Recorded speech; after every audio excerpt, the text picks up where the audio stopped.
विमुक्त पापा त्रिदिवम प्रयान्ति। अर्थात माघ महीने में किसी भी पवित्र जलाशय में स्नान को पवित्र माना जाता है। दुनिया के हर समाज में नदी के साथ जुड़ी हुई कोई न कोई परंपरा होती ही है। नदी तट पर अनेक सभ्यताएं भी विकसित हुई हैं। हमारी संस्कृति क्योंकि हजारों वर्ष पुरानी है, इसलिए इसका विस्तार हमारे यहाँ और ज्यादा मिलता है। भारत में कोई ऐसा दिन नहीं होगा जब देश के किसी न किसी कोने में पानी से जुड़ा कोई उत्सव न हो। माघ के दिनों में तो लोग अपना घर, परिवार, सुख सुविधा छोड़कर पूरे महीने नदियों के किनारे कल्पवास करने जाते हैं। इस बार हरिद्वार में कुंभ भी हो रहा है। जल हमारे लिए जीवन भी है, आस्था भी है और विकास की धारा भी है। पानी एक तरह से पारस से भी ज्यादा महत्वपूर्ण है। कहा जाता है, पारस के स्पर्श से लोहा सोने में परिवर्तित हो जाता है। वैसे ही पानी का स्पर्श जीवन के लिए जरूरी है, विकास के लिए जरूरी है। साथियों, माघ महीने को जल से जोड़ने का संभवतः एक और भी कारण है। इसके बाद से ही सर्दियां खत्म हो जाती हैं और गर्मियों की दस्तक होने लगती है। इसलिए पानी के संरक्षण के लिए हमें अभी से ही प्रयास शुरू कर देने चाहिए। कुछ दिनों बाद मार्च महीने में ही 22 तारीख को वर्ल्ड वाटर डे भी है। मुझे यूपी की आराध्या जी ने लिखा है कि दुनिया में करोड़ों लोग अपने जीवन का बहुत बड़ा हिस्सा पानी की कमी को पूरा करने में ही लगा देते हैं। बिन पानी सब सून, ऐसे ही नहीं कहा गया है। पानी के संकट को हल करने के लिए बहुत ही अच्छा मैसेज पश्चिम बंगाल के उत्तर दिनाजपुर से सुजीत जी ने मुझे भेजा है। सुजीत जी ने लिखा है कि प्रकृति ने जल के रूप में हमें एक सामूहिक उपहार दिया है, इसलिए इसे बचाने की जिम्मेदारी भी सामूहिक है। ये बात सही है। जैसे सामूहिक उपहार है, वैसे ही सामूहिक उत्तरदायित्व भी है। सुजीत जी की बात बिल्कुल सही है। नदी, तालाब, झील, वर्षा या जमीन का पानी, ये सब हर किसी के लिए है।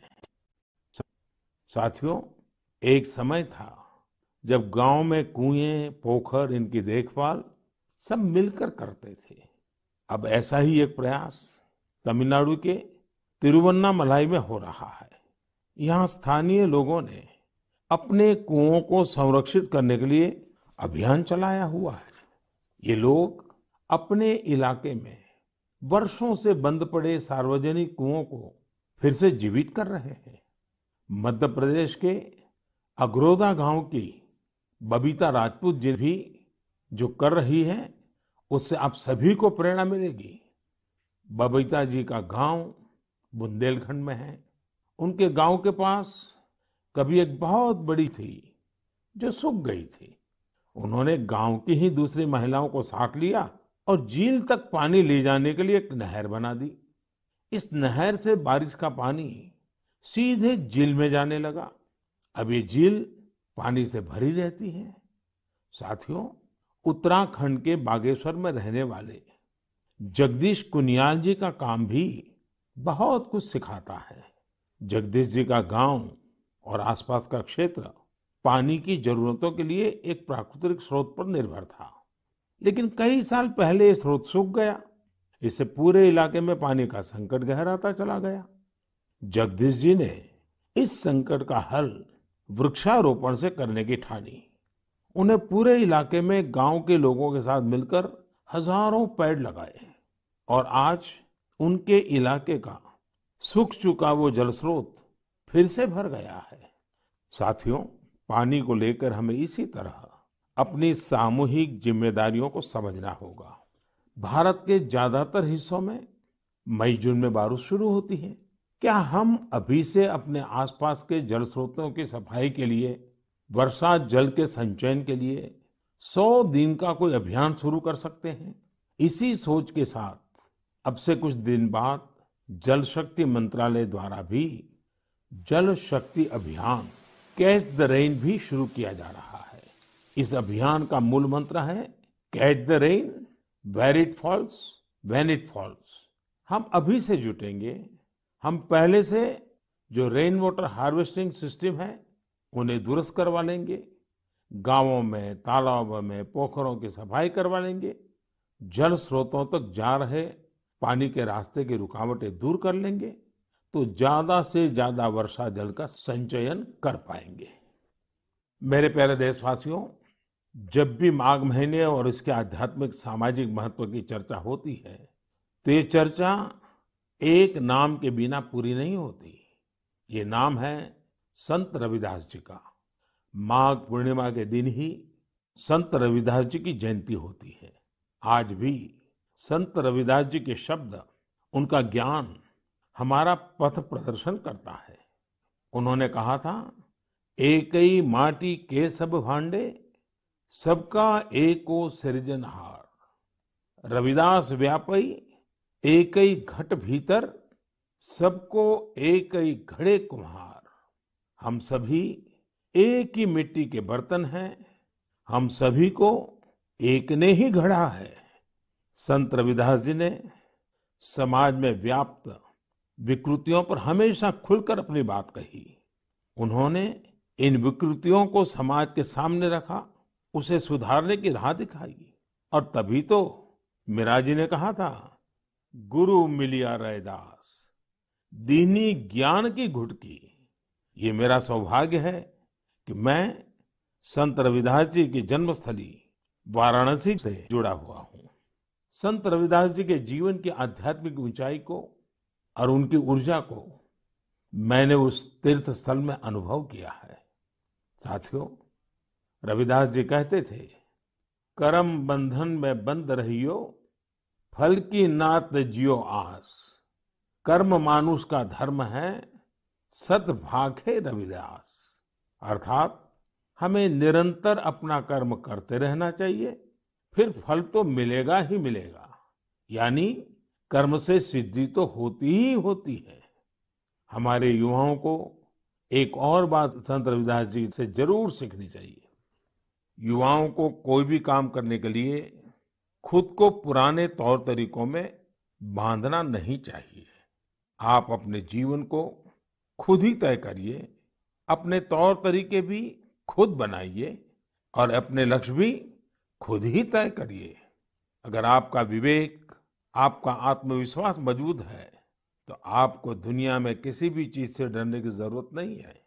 मैं ऐसा इसलिए कहता हूं क्योंकि कई बार हमारे युवा एक चली आ रही सोच के दबाव में वो काम नहीं कर पाते जो करना वाकई उन्हें पसंद होता है। इसलिए आपको कभी भी नया सोचने, नया करने में संकोच नहीं करना चाहिए। इसी तरह संत रविदास जी ने एक और महत्वपूर्ण संदेश दिया है। ये संदेश है अपने पैरों पर खड़ा होना। हम अपने सपनों के लिए किसी दूसरे पर निर्भर रहें, ये बिल्कुल ठीक नहीं है। जो जैसा है वैसा चलता रहे, रविदास जी कभी भी इसके पक्ष में नहीं थे। और आज हम देखते हैं कि देश का युवा भी इस सोच के पक्ष में बिल्कुल नहीं है। आज जब मैं देश के युवाओं में इनोवेटिव स्पिरिट देखता हूं तो मुझे लगता है कि हमारे युवाओं पर संत रविदास जी को जरूर गर्व होता। मेरे प्यारे देशवासियों, आज नेशनल साइंस डे भी है। आज का दिन भारत के महान वैज्ञानिक डॉक्टर सीवी रमन जी द्वारा की गई रमन इफेक्ट खोज को समर्पित है। केरल से योगेश्वरन जी ने नमो ऐप पर लिखा है कि रमन इफेक्ट की खोज ने पूरी विज्ञान की दिशा को बदल दिया था। इससे जुड़ा हुआ एक बहुत अच्छा संदेश मुझे नासिक के स्नेहिल जी ने भी भेजा है। स्नेहिल जी ने लिखा है कि हमारे देश के अनगिनत वैज्ञानिक हैं जिनके योगदान के बिना साइंस इतनी प्रगति नहीं कर सकती थी। हम जैसे दुनिया के दूसरे वैज्ञानिकों के बारे में जानते हैं, वैसे ही हमें भारत के वैज्ञानिकों के बारे में भी जानना चाहिए। मैं भी मन की बात के इन श्रोताओं की बात से सहमत हूँ। मैं जरूर चाहूंगा कि हमारे युवा भारत के वैज्ञानिक इतिहास को, हमारे वैज्ञानिकों को जाने, समझे और खूब पढ़ें। साथियों, जब हम साइंस की बात करते हैं तो कई बार इसे लोग फिजिक्स, केमिस्ट्री या फिर लैब्स तक ही सीमित कर देते हैं। लेकिन साइंस का विस्तार तो इससे कहीं ज्यादा है।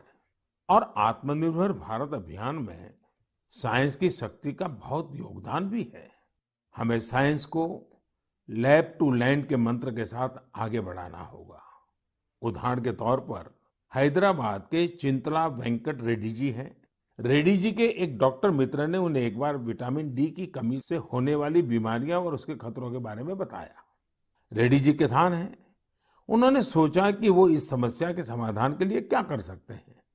इसके बाद उन्होंने मेहनत की और गेहूं चावल की ऐसी प्रजातियों को विकसित की जो खास तौर पर विटामिन डी से युक्त है। इसी महीने उन्हें World Intellectual Property Organization Geneva से पेटेंट भी मिली है।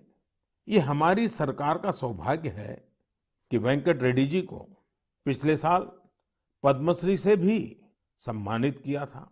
ऐसे ही बहुत इनोवेटिव तरीके से लद्दाख के उरगेन फुत्सौग भी काम कर रहे हैं। उरगेन जी इतनी ऊंचाई पर ऑर्गेनिक तरीके से खेती करके करीब 20 फसलें उगा रहे हैं, वो भी साइक्लिक तरीके से। यानी वो एक फसल के वेस्ट को दूसरी फसल में खाद के तौर पर इस्तेमाल कर लेते हैं। है ना कमाल की बात। इसी तरह गुजरात के पाटन जिले में कामराज भाई चौधरी ने घर में ही सहजन के अच्छे बीज विकसित किए हैं। सहजन को कुछ लोग सरगवा बोलते हैं, इसे मोरिंगा या ड्रमस्टिक भी कहा जाता है। अच्छे बीजों की मदद से जो सहजन पैदा होता है, उसकी क्वालिटी भी अच्छी होती है। अपनी उपज को वो अब तमिलनाडु और पश्चिम बंगाल भेजकर अपनी आय भी बढ़ा रहे हैं। साथियों, आजकल चिया सीड्स का नाम आप लोग बहुत सुनते होंगे। हेल्थ अवेयरनेस से जुड़े लोग इसे काफी महत्व देते हैं और दुनिया में इसकी बड़ी मांग भी है। भारत में इसे ज्यादातर बाहर से मंगाते हैं, लेकिन अब चिया सीड्स में आत्मनिर्भरता का बीड़ा भी लोग उठा रहे हैं। ऐसे ही यूपी के बाराबंकी में हरिश्चंद्र जी ने चिया सीड्स की खेती शुरू की है। चिया सीड्स की खेती उनकी आय भी बढ़ाएगी और आत्मनिर्भर भारत अभियान में मदद भी करेगी। साथियों, एग्रीकल्चर वेस्ट से वेल्थ क्रिएट करने के भी कई प्रयोग देश भर में सफलतापूर्वक चल रहे हैं। जैसे मदुरई के मुरुगेसन जी ने केले के वेस्ट से रस्सी बनाने की एक मशीन बनाई है। मुरुगेसन जी के इस इनोवेशन से पर्यावरण और गंदगी का भी समाधान होगा और किसानों के लिए अतिरिक्त आय का रास्ता भी बनेगा। साथियों, मन की बात के श्रोताओं को इतने सारे लोगों के बारे में बताने का मेरा मकसद यही है कि हम सभी इनसे प्रेरणा लें। जब देश का हर नागरिक अपने जीवन में विज्ञान का विस्तार करेगा, हर क्षेत्र में करेगा, तो प्रगति के रास्ते भी खुलेंगे और देश आत्मनिर्भर भी बनेगा। और मुझे विश्वास है ये देश का हर नागरिक कर सकता है। मेरे प्यारे साथियों, कोलकाता के रंजन जी ने अपने पत्र में बहुत ही दिलचस्प और बुनियादी सवाल पूछा है और साथ ही बेहतरीन तरीके से उसका जवाब भी देने की कोशिश की है। वे लिखते हैं कि जब हम आत्मनिर्भर होने की बात करते हैं तो इसका हमारे लिए क्या अर्थ होता है। इसी सवाल के जवाब में उन्होंने खुद ही आगे लिखा है कि आत्मनिर्भर भारत अभियान केवल एक गवर्नमेंट पॉलिसी नहीं है, बल्कि एक नेशनल स्पिरिट है। वो मानते हैं कि आत्मनिर्भर होने का अर्थ है कि अपनी किस्मत का फैसला खुद करना, यानी स्वयं अपने भाग्य का नियंता होना। रंजन बाबू की बात 100% सही है। उनकी बात को आगे बढ़ाते हुए मैं ये भी कहूंगा कि आत्मनिर्भरता की पहली शर्त होती है अपने देश की चीजों पर गर्व होना, अपने देश के लोगों द्वारा बनाई वस्तुओं पर गर्व होना। जब प्रत्येक देशवासी गर्व करता है, प्रत्येक देशवासी जुड़ता है, तो आत्मनिर्भर भारत सिर्फ एक आर्थिक अभियान न रहकर एक नेशनल स्पिरिट बन जाता है। जब आसमान में हम अपने देश में बने फाइटर प्लेन तेजस को कलाबाजियां खाते देखते हैं, जब भारत में बने टैंक, भारत में बनी मिसाइलें हमारा गौरव बढ़ाते हैं, जब समृद्ध देशों में हम मेट्रो ट्रेन के मेड इन इंडिया कोचेस देखते हैं, जब दर्जनों देशों तक made in India corona vaccine को पहुंचते हुए देखते हैं, तो हमारा माथा और ऊंचा हो जाता है। और ऐसा ही नहीं है कि बड़ी बड़ी चीजें ही भारत को आत्मनिर्भर बनाएगी। भारत में बने कपड़े, भारत के टैलेंटेड कारीगरों द्वारा बनाया गया हैंडीक्राफ्ट का सामान, भारत के इलेक्ट्रॉनिक उपकरण, भारत के मोबाइल, हर क्षेत्र में हमें इस गौरव को बढ़ाना होगा। जब हम इसी सोच के साथ आगे बढ़ेंगे, तभी सही मायने में आत्मनिर्भर बन पाएंगे। और साथियों, मुझे खुशी है कि आत्मनिर्भर भारत का ये मंत्र देश के गांव-गांव में पहुंच रहा है। बिहार के बेतिया में यही हुआ है, जिसके बारे में मुझे मीडिया में पढ़ने को मिला। बेतिया के रहने वाले प्रमोद जी दिल्ली में एक टेक्नीशियन के रूप में एलईडी बल्ब बनाने वाली फैक्ट्री में काम करते थे। उन्होंने इस फैक्ट्री में कार्य करने के दौरान पूरी प्रक्रिया को बहुत बारीकी से समझा, लेकिन कोरोना के दौरान प्रमोद जी को अपने घर वापस लौटना पड़ा। आप जानते हैं, लौटने के बाद प्रमोद जी ने क्या किया? उन्होंने खुद एलईडी बल्ब बनाने की एक छोटी सी यूनिट ही शुरू कर दी। उन्होंने अपने क्षेत्र के कुछ युवाओं को साथ लिया और कुछ ही महीनों में फैक्ट्री वर्कर से लेकर फैक्ट्री ओनर बनने तक का सफर पूरा कर दिया, वह भी अपने ही घर में रहते हुए। एक और उदाहरण है यूपी के गढ़मुक्तेश्वर का। गढ़मुक्तेश्वर से श्रीमान संतोष जी ने लिखा है कि कैसे कोरोना काल में उन्होंने आपदा को अवसर में बदला। संतोष जी के पुरखे शानदार कारीगर थे, चटाई बनाने का काम करते थे। कोरोना के समय जब बाकी काम रुके, तो इन लोगों ने बड़ी ऊर्जा और उत्साह के साथ चटाई बनाना शुरू किया। जल्द ही उन्हें न केवल उत्तर प्रदेश बल्कि दूसरे राज्यों से भी चटाई के ऑर्डर मिलने शुरू हो गए।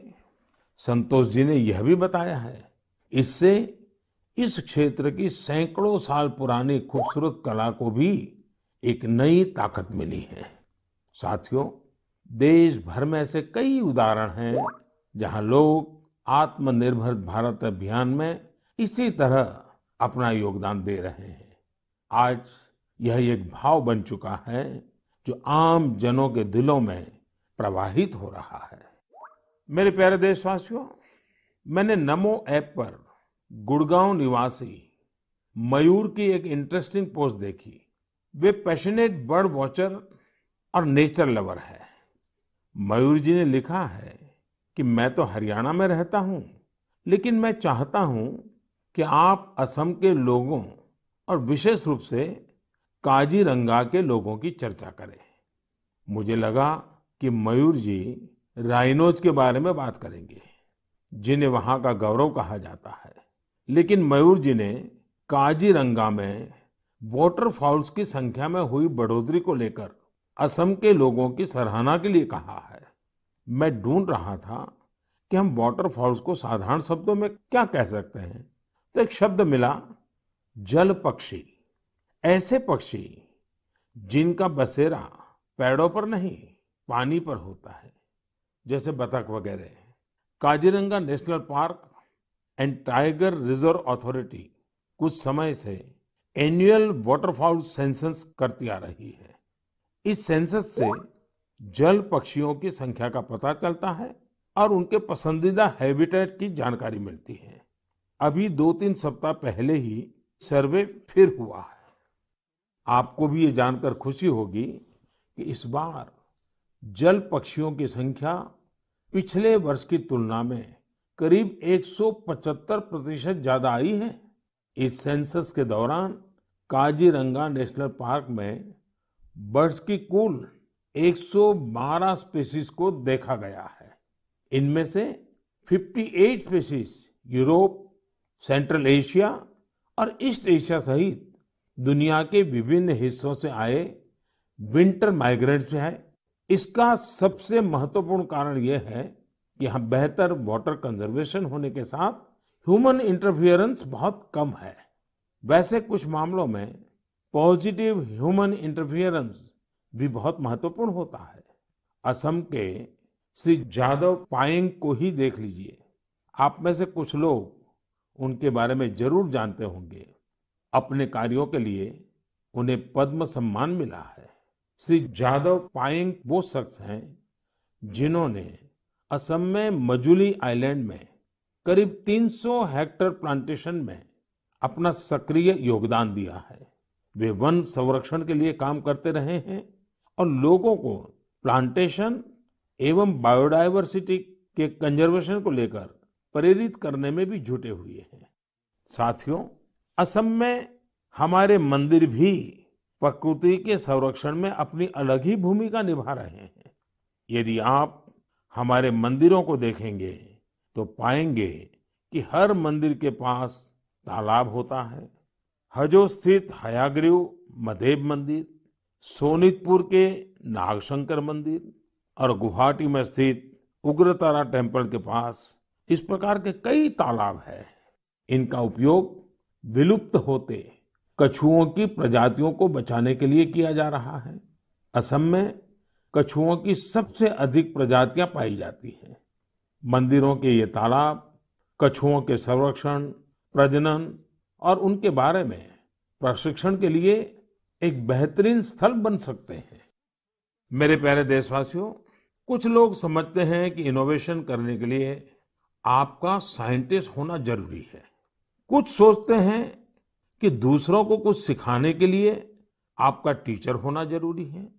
इस सोच को चुनौती देने वाले व्यक्ति हमेशा सराहनीय होते हैं। अब जैसे क्या कोई किसी को सोल्जर बनने के लिए प्रशिक्षित करता है तो क्या उसको सैनिक होना जरूरी है? आप सोच रहे होंगे कि हाँ, जरूरी है। लेकिन यहाँ थोड़ा सा ट्विस्ट है। माय गॉव पर कमलकांत जी ने मीडिया की एक रिपोर्ट साझा की है जो कुछ अलग बात कहती है। ओडिशा में अराखुड़ा में एक सज्जन है, नायक सर। वैसे तो इनका नाम सिलू नायक है, पर सब उन्हें नायक सर ही बुलाते हैं। दरअसल वे मैन ऑन अ मिशन है। वह उन युवाओं को मुफ्त में प्रशिक्षित करते हैं जो सेना में शामिल होना चाहते हैं। नायक सर के ऑर्गेनाइजेशन का नाम महागुरु बटालियन है। इसमें फिजिकल फिटनेस से लेकर इंटरव्यूज तक और राइटिंग से लेकर ट्रेनिंग तक इन सभी पहलुओं के बारे में बताया जाता है।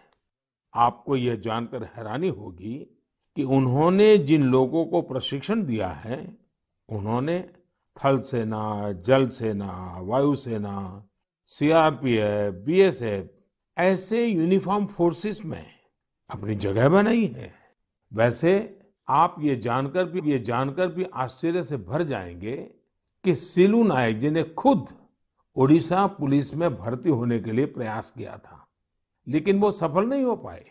इसके बावजूद उन्होंने अपने प्रशिक्षण के दम पर अनेक युवाओं को राष्ट्र सेवा के योग्य बनाया है। आइए हम सब मिलकर नायक सर को शुभकामना दें कि वह हमारे देश के लिए और अधिक नायकों को तैयार करें।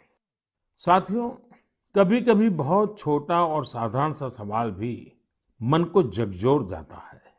ये सवाल लंबे नहीं होते हैं, बहुत सिंपल होते हैं, फिर भी वे हमें सोचने पर मजबूर कर देते हैं।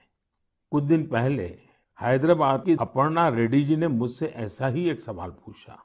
उन्होंने कहा कि आप इतने साल से पीएम है, इतने साल सीएम रहे, क्या आपको कभी लगता है कि कुछ कमी रह गई? अपर्णा जी का सवाल बहुत सहज है, लेकिन उतना ही मुश्किल भी। मैंने इस सवाल पर विचार किया और खुद से कहा, मेरी एक कमी ये रही कि मैं दुनिया की सबसे प्राचीन भाषा तमिल सीखने के लिए बहुत प्रयास नहीं कर पाया। मैं तमिल नहीं सीख पाया। यह एक ऐसी सुंदर भाषा है जो दुनिया भर में लोकप्रिय है।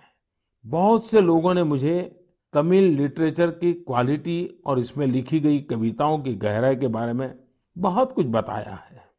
भारत ऐसी अनेक भाषाओं की स्थली है जो हमारी संस्कृति और गौरव का प्रतीक है। भाषा के बारे में बात करते हुए मैं एक छोटी सी इंटरेस्टिंग क्लिप आप सबके साथ साझा करना चाहता हूँ। भवतां सर्वेषां हार्दं हार्दं स्वागतम् अस्ति। एकता मूर्त्याः दक्षिणतः सातपुला पर्वतमाला अस्ति। एकता मूर्त्याः वामतः विन्ध्याचल पर्वतमाला अस्ति। एकता मूर्त्याः नर्मदा नदीस्य उपरि भागे वर्तते। अहम् एकता मूर्त्याः कार्यकर्ता अस्ति। सरदार वल्लभभाई पटेलः लोह पुरुषः इति उच्यते।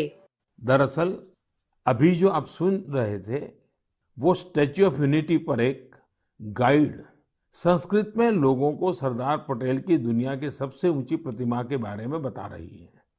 आपको जानकर खुशी होगी कि केवड़िया में 15 से ज्यादा गाइड धारा प्रवाह संस्कृत में लोगों को गाइड करते हैं। अब मैं आपको एक और आवाज सुनवाता हूँ।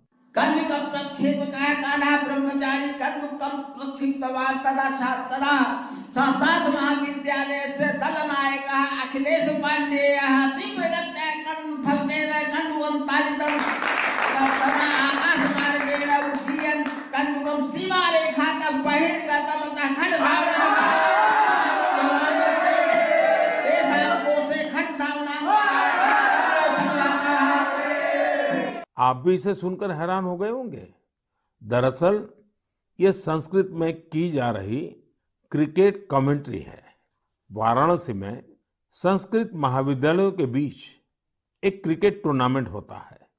ये महाविद्यालय है शास्त्रार्थ महाविद्यालय, स्वामी वेदांती वेद विद्यापीठ, श्री ब्रह्मवेद विद्यालय और इंटरनेशनल चंद्रमौली चैरिटेबल ट्रस्ट। इस टूर्नामेंट के मैचों के दौरान कमेंट्री संस्कृत में भी की जाती है। अभी मैंने उस कमेंट्री का एक बहुत ही छोटा सा हिस्सा आपको सुनाया। यही नहीं, इस टूर्नामेंट में खिलाड़ी और कमेंटेटर पारंपरिक परिधान में नजर आते हैं। यदि आपको एनर्जी, एक्साइटमेंट, सस्पेंस सब कुछ एक साथ चाहिए तो आपको खेलों की कमेंट्री सुननी चाहिए। टीवी आने से बहुत पहले स्पोर्ट्स कमेंट्री ही वो माध्यम थी जिसके जरिए क्रिकेट और हॉकी जैसे खेलों का रोमांच देश भर के लोग महसूस करते थे। टेनिस और फुटबॉल मैचों की कमेंट्री भी बहुत अच्छी तरह से पेश की जाती है। हमने देखा है कि जिन खेलों में कमेंट्री समृद्ध है उनका प्रचार प्रसार बहुत तेजी से होता है। हमारे यहाँ भी बहुत से भारतीय खेल हैं, लेकिन उनमें कमेंट्री कल्चर नहीं आया है और इस वजह से वो लुप्त होने की स्थिति में है। मेरे मन में एक विचार है, क्यों न अलग अलग स्पोर्ट्स और विशेषकर भारतीय खेलों की अच्छी कमेंट्री अधिक से अधिक भाषाओं में हो। हमें इसे प्रोत्साहित करने के बारे में जरूर सोचना चाहिए। मैं खेल मंत्रालय और प्राइवेट संस्थान के सहयोगियों से इस बारे में सोचने का आग्रह करूंगा। मेरे प्यारे युवा साथियों, आने वाले कुछ महीने आप सबके जीवन में विशेष महत्व रखते हैं। अधिकतर युवा साथियों के एग्जाम्स, परीक्षाएं होगी। आप सबको याद है ना, वॉरियर बनना है, वरियर नहीं। हंसते हुए एग्जाम देने जाना है और मुस्कुराते हुए लौटना है। किसी और से नहीं, अपने आप से ही स्पर्धा करनी है। पर्याप्त नींद भी लेनी है और टाइम मैनेजमेंट भी करना है। खेलना भी नहीं छोड़ना है, क्योंकि जो खेले वो खिले। रिवीजन और याद करने के स्मार्ट तरीके अपनाने हैं। यानी कुल मिलाकर इन एग्जाम्स में अपने बेस्ट को बाहर लाना है। आप सोच रहे होंगे यह सब होगा कैसे? हम सब मिलकर यह करने वाले हैं। हर वर्ष की तरह इस वर्ष भी हम सब करेंगे परीक्षा पे चर्चा। लेकिन मार्च में होने वाली परीक्षा पे चर्चा से पहले मेरी आप सभी एग्जाम वॉरियर से, पेरेंट्स से और टीचर से रिक्वेस्ट है कि अपने अनुभव, अपने टिप्स जरूर शेयर करें। आप माय गॉव पर शेयर कर सकते हैं, नरेंद्र मोदी ऐप पर शेयर कर सकते हैं। इस बार की परीक्षा पे चर्चा में युवाओं के साथ साथ पेरेंट्स और टीचर्स भी आमंत्रित है। कैसे पार्टिसिपेट करना है, कैसे प्राइज जीतने हैं, कैसे मेरे साथ डिस्कशन का अवसर पाना है, ये सारी जानकारियां आपको माय गॉव पर मिलेगी।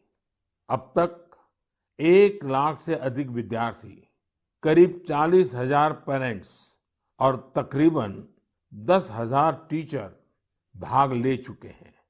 आप भी आज ही पार्टिसिपेट कीजिए। इस कोरोना के समय में मैंने कुछ समय निकालकर एग्जाम वॉरियर बुक में भी कई नए मंत्र जोड़ दिए हैं। अब इसमें पेरेंट्स के लिए भी कुछ मंत्र ऐड किए गए हैं।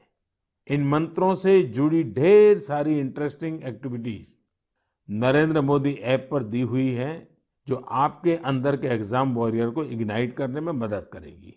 आप इनको जरूर ट्राई करके देखिए। सभी युवा साथियों को आने वाली परीक्षाओं के लिए बहुत बहुत शुभकामनाएं। मेरे प्यारे देशवासियों, मार्च का महीना हमारे फाइनेंशियल ईयर का आखिरी महीना भी होता है। इसलिए आप में से बहुत से लोगों के लिए काफी व्यस्तता भी रहेगी।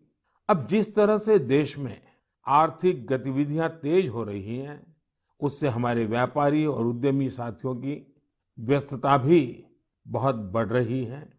इन सारे कार्यों के बीच हमें कोरोना से सावधानी कम नहीं करनी है। आप सब स्वस्थ रहेंगे, खुश रहेंगे, कर्तव्य पथ पर डटे रहेंगे तो देश तेजी से आगे बढ़ता रहेगा। आप सभी को त्योहारों की अग्रिम शुभकामनाएं। साथ साथ कोरोना के संबंध में जो भी नियमों का पालन करना है, उसमें कोई ढिलाई नहीं आनी चाहिए। बहुत बहुत धन्यवाद।